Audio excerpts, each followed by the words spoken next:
ರಾಜ್ಯಾದ್ಯಂತ ಇವತ್ತಿನಿಂದ ಬಸ್ ಪ್ರಯಾಣ ದರ ಹೆಚ್ಚಳ ಆಗಿರೋದು ಸಹಜವಾಗಿ ಜನರಿಗೆ shock ಕೊಟ್ಟಂತಾಗಿದೆ.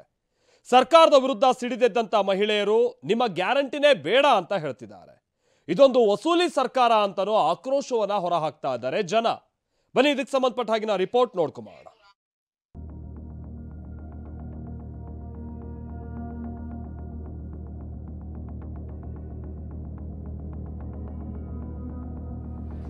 Free free free guarantee Shakti ಯೋಜನೆಗೆ ಕೋಟ್ಯಾಂತರ ಮಹಿಳೆಯರು ಖುಷಿಯಲ್ಲಿ ತೇಲಾಡಿದ್ರು, ಸಂತೋಷ ಪಟ್ಟಿದ್ರು, ಸಿದ್ದರಾಮಯ್ಯ ಸರ್ಕಾರಕ್ಕೆ ಜೈಕಾರ ಹಾಕಿದ್ರು.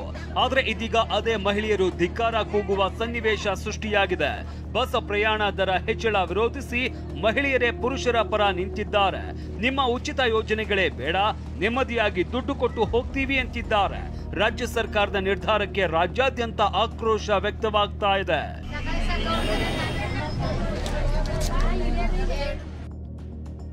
ಇಂದಿನಿಂದ ಬಸ್ ಟಿಕೆಟ್ ದರ ದುಬಾರಿ, ಜನಾಕ್ರೋಶ.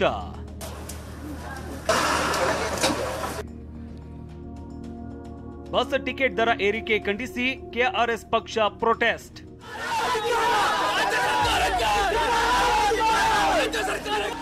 ಬಸ್ ಟಿಕೆಟ್ ದರ ಏರಿಕೆ ಖಂಡಿಸಿ ಬೆಂಗಳೂರಿನ ಮೆಜೆಸ್ಟಿಕ್ನಲ್ಲಿ ಪ್ರತಿಭಟನೆ ಜೋರಾಗೇ ಇತ್ತು. ಬಸ್ ನಿಲ್ದಾಣದ ಬಳಿ ಕೆಆರ್ಎಸ್ ಪಕ್ಷದಿಂದ ಪ್ರೊಟೆಸ್ಟ್ ನಡೆಯಿತು. ಈ ವೇಳೆ ಪ್ರತಿಭಟನೆ ತಡೆಯೋಕೆ ಬಂದ ಪೊಲೀಸರು ಹಾಗೂ ಪ್ರತಿಭಟನಾಕಾರರ ಮಧ್ಯೆ ತಳ್ಳಾಟ, ನೂಕಾಟವೇ ನಡೆಯಿತು. ಎಲ್ಲರನ್ನ ವಶಕ್ಕೆ ಪಡೆಯಲಾಯಿತು. ಇದೊಂದು ಸುಲಿಗೆ ಸರ್ಕಾರ ಅಂತ ಆಕ್ರೋಶ ಹೊರಹಾಕಿದ್ರು.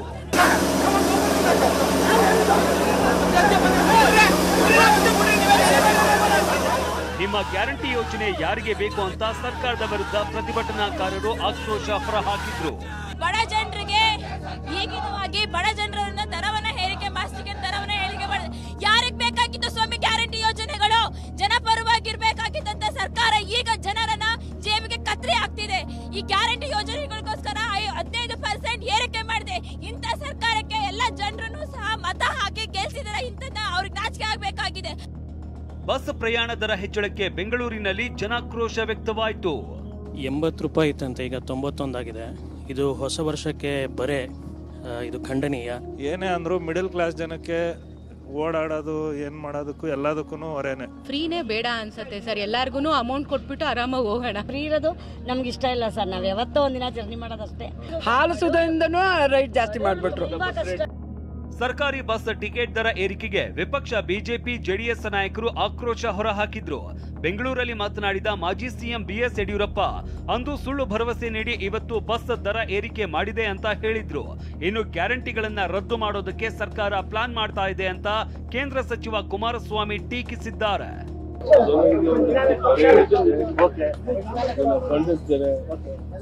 ದಕ್ಷಿಣ ಸರ್ಕಾರಕ್ಕೆ ಒತ್ತಾಯ ಮಾಡ್ತೇನೆ.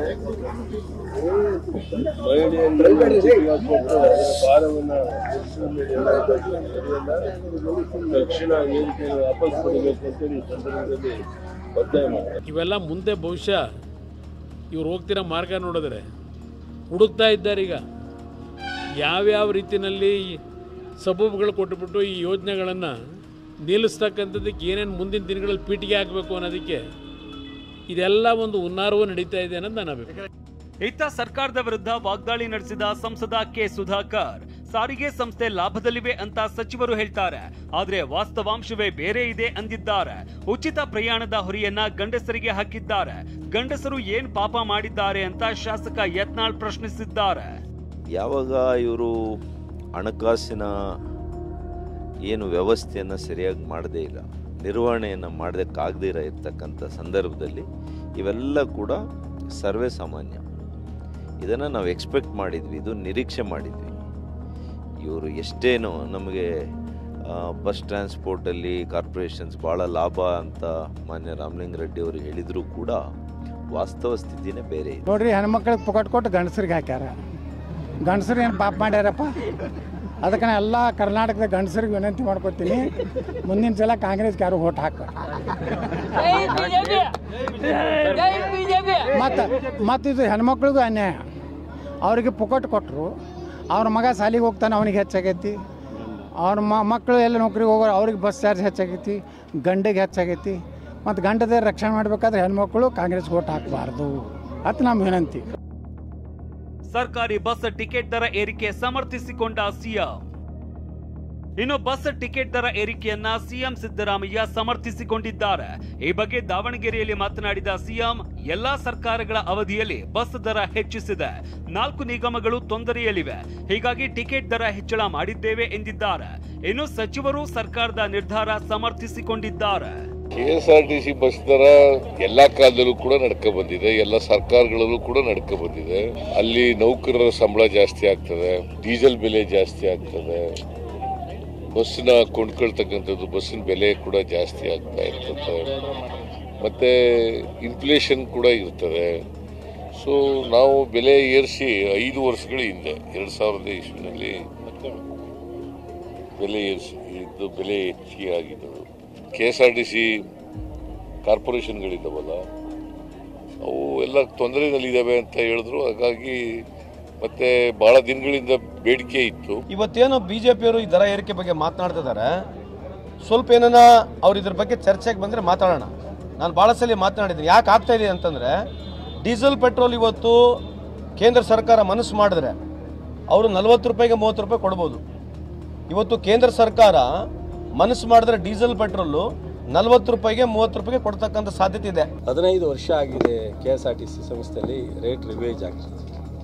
ನಾವು ದಿನನಿತ್ಯ ಬಳಕೆ ಮಾಡ್ತಕ್ಕಂಥ ಪ್ರತಿ ಪದಾರ್ಥದ ಮೇಲೆ ರೇಟ್ ಜಾಸ್ತಿ ಆಗುತ್ತೆ. ಕೇಂದ್ರ ಸರ್ಕಾರದಿಂದ ಸಾಕಷ್ಟು ರೇಟನ್ನು ಕಳೆದ 10 ವರ್ಷ ಮೋದಿಯವರ ಸರ್ಕಾರದಲ್ಲಿ ರೇಟ್ ಆಗಿದೆ. ಸೊ ಪೆಟ್ರೋಲು, ಡೀಸೆಲ್ಲು, ವೆಹಿಕಲ್ ವೇರಿಯಂಟೇಷನ್ ಜಾಸ್ತಿ ಆಗಿ 7ನೇ ಹಣಕಾಸಿನ ಒಂದು ಸ್ಯಾಲ್ರಿದು ಜಾಸ್ತಿ ಆದಮೇಲೆ ಸೊ ಬಸ್ ಫೇರ್ ಜಾಸ್ತಿ ಮಾಡಿದ್ರೆ ಕಾರ್ಪೊರೇಷನ್ ಹೆಂಗೆ ಮುಂದುವರಿಯುತ್ತೆ? ಮತ್ತು ಪಕ್ಕದ ರಾಜ್ಯಕ್ಕೆ ಕಂಪೇರ್ ಮಾಡಿ ನೀವು ಒಂದು ಹಾಕಿ. ಆಂಧ್ರದಲ್ಲಿ ಏನಿದೆ, ತಮಿಳ್ನಾಡಲ್ಲಿ ಏನಿದೆ, ಕೇರಳದಲ್ಲಿ ಏನಿದೆ, ಪುದುಚೇರಿಯಲ್ಲಿ ಏನಿದೆ, ಕರ್ನಾಟಕದಲ್ಲಿ ಏನಿದೆ. ಇವತ್ತು ಸಹ ನಾವು ರೇಟನ್ನು 15% ಜಾಸ್ತಿ ಮಾಡಿದ್ರು ಆ ರೇಟ್ಗಿಂತ ಕಡಿಮೆ ಇದೆ. ಬಸ್ ಪ್ರಯಾಣ ದರ ಹೆಚ್ಚಳ ಆಗ್ತಾ ಇದ್ದಂತೆ ರಾಜಕೀಯ ಜಟಾಪಟಿ ಶುರುವಾಗಿದೆ. ಮತ್ತೊಂದೆಡೆ ಟಿಕೆಟ್ ದರ ಏರಿಕೆ ಬಿಸಿ ಜನಸಾಮಾನ್ಯರಿಗೂ ತಟ್ಟಿದ್ದು ಎಲ್ಲೆಡೆ ಆಕ್ರೋಶ ಹೊರಹಾಕ್ತಿದ್ದಾರೆ. Bureau report, TV9.